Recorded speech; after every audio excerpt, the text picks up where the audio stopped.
First story. I checked my girlfriend's work phone and found out she was cheating. So I dumped her and kicked her out of my apartment. Throwaway, as I don't want this vent associated with my real account. I am 31, have been in a relationship with my girlfriend Mia, F29, for a bit more than 2 years. Overall, life has been good for us, and our relationship has always felt very strong. For most of our time together, I imagined that we'd eventually get married, have kids, and grow old together. Mia has said that is what she wanted several times herself. Starting around June of this year, Mia started acting strangely. She became stressed out with her work and became very snappy towards me. I tried my best to be supportive during this time, given that she had just started a new job, but she would constantly push me away. I got suspicious when I started noticing how protective she was of her work phone around me.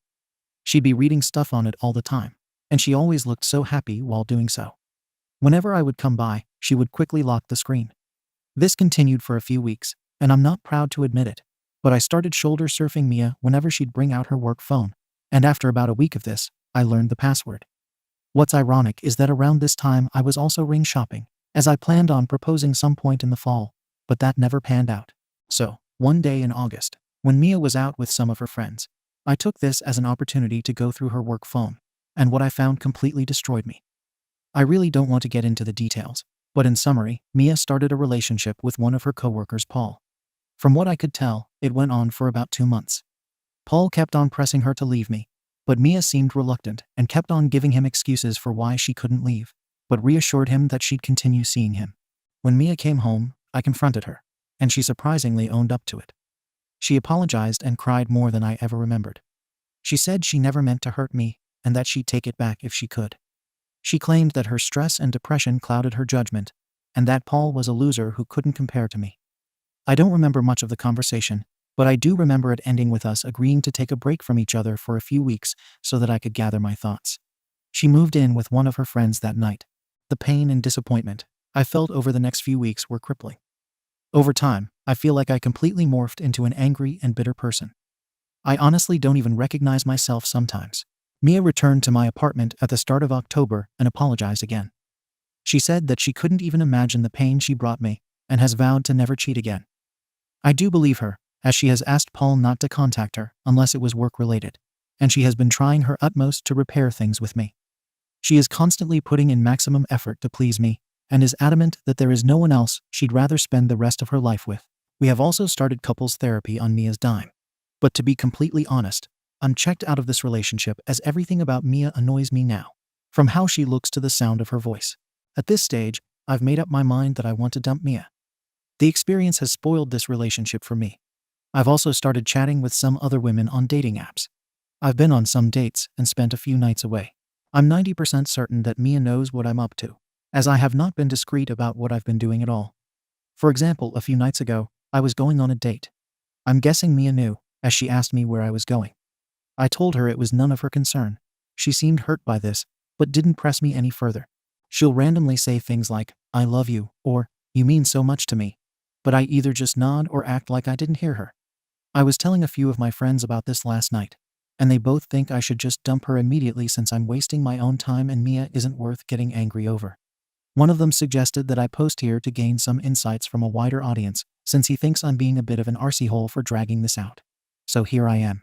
For those wondering, I'll probably be dumping her and kicking her out of my apartment at some point in January. Update. I plan on dumping my girlfriend without much warning. My girlfriend cheated on me, so I'm going to dump her sometime this month. She doesn't have any real plans on where to go, since she's adamant about repairing things with me. Her job might also suffer. But I suppose whatever happens is not my concern. Update. After a decently long delay, I ended up dumping my girlfriend last night. She was very upset, but I think she knew it was coming. She did cry a little and suggested that we continue therapy, but I declined this offer as I don't think this relationship is salvageable. She's staying with one of her friends across town for now, and they'll be collecting her things on Sunday. She needs to find somewhere new to live, as her friend realistically cannot house her for long. And considering how expensive and difficult it is to find somewhere, I suppose it will be tough for her for the next few weeks.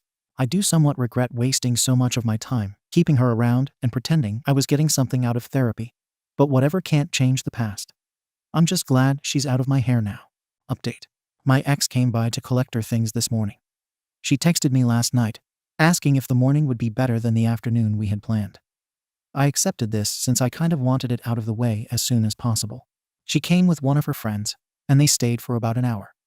We didn't talk much during that time.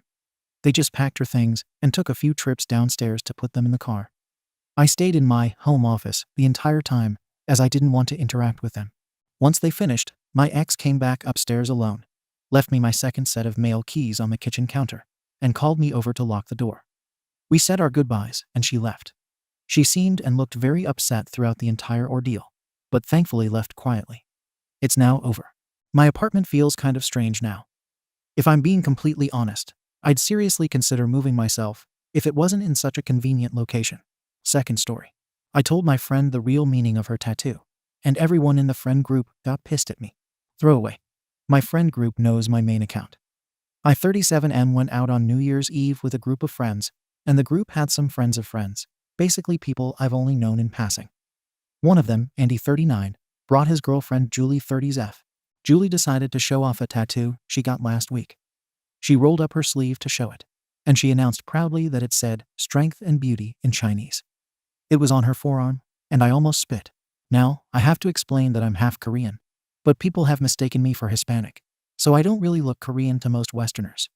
I'm also not fluent, but I'm conversational in Korean and able to read.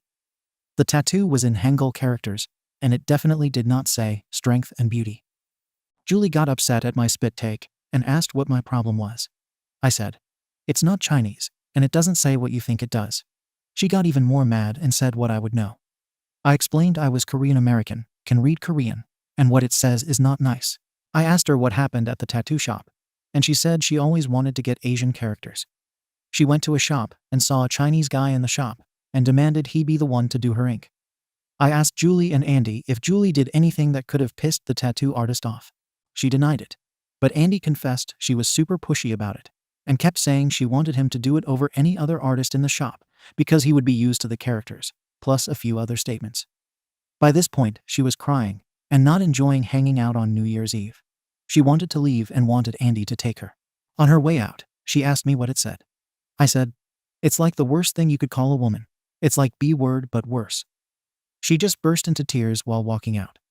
After the two of them left, the rest of my friends said I was a real jerk for spoiling her new tattoo, and I could have made something up or not reacted. I had to explain that the word used is really a cultural faux pas, and to see it on skin is shocking to the highest degree.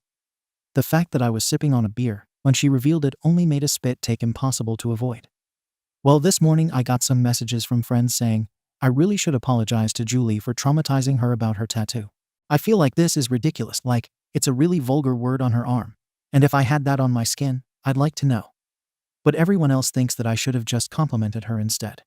So, Reddit, am I the arsehole for revealing to a friend what her tattoo actually says? Relevant comments. Lololazulilipis.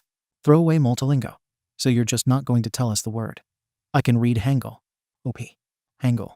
I was told to never say it, and that it has very negative connotations for women. Oregon 09. I cannot read Hangul. Is it the C word? That's my guess based on context clues. OP. It roughly is like B word, but it's very rude, so it might be closer to the C word. Top comments. Crabiolibarian. NTA. Hangul and Chinese characters are completely different. She's embarrassed, and rightfully so, because she effed up. Personally, I think you did a solid job by pointing it out. Offer to get a Sharpie and fix until she can get it covered. Sigh. Celestria Messenger. If I had vulgarity inked on my body, I would be so thankful someone told me. You did the right thing. Anakinski Walker is Faf. NTA. You didn't give her the SHTTY tattoo. You informed her that it said something bad. Everyone is only mad at you because you brought it to light, as you should. If I had what sounds like a possible slur on my arm, I would want to know ASAP so I could get the tattoo covered up or laser removed.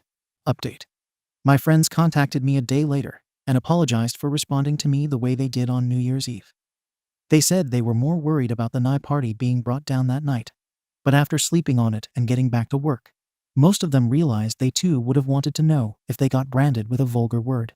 Also, very few knew Julie and only knew her through Andy, so they mostly tolerated her. Apparently, this isn't her first incident either, and Julie isn't white, which is kind of funny because everyone paints her as some blonde white girl. I decided to play peacemaker, talked to Andy and Julie, and even offered to meet them at the tattoo shop. We went Friday night, walked in, and I saw the tattoo artist in question. The funny thing is that most Asians can tell I'm half Asian by looking, so he saw me and went, "You told her what it said, yes?" kind of nonchalantly in Korean. We had a brief discussion in Korean. He remarked that my accent had an American twang to it, asked where my family was from, and found out both our families came from the same city. The gist is that I pointed out he could get sued for the tat. He admitted he pressed his luck with it, and offered to pay out of his pocket for another artist in the shop to do a cover-up. I relayed that back to Julie, and that seemed to appease her. She went to one of the I guess tattoo people would call it a workstation, and he explained that she still has to wait 2 months. Julie didn't like that, even when the artist explained that the standard procedure is to wait 2 months for a tattoo to heal until a cover-up is done. Andy thankfully Googled it and pointed out that 2 months seems to be a minimum, and more complex tattoos have up to 6 months of recommended healing before a cover job. She accepted the offer for free cover, and paperwork was signed and such. Thank you for watching the video.